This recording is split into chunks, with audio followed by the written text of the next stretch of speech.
Okay, here come the new Patillo Bridge and called the Salem Bridge or whatever. So yeah, interesting. And then it got some classic pictures, train pictures of different various railroads from U.S., Canada, I guess. Yeah, mainly U.S. and some Canadian. But anyway, got here from U.S. Mitsubishi now.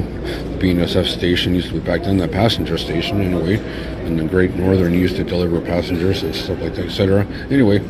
Please enjoy, and I got a variety of stuff in here, so it's just nice to hold back a little history. That's what I like to try to do. A theme of transportation, but just only back in memory time. So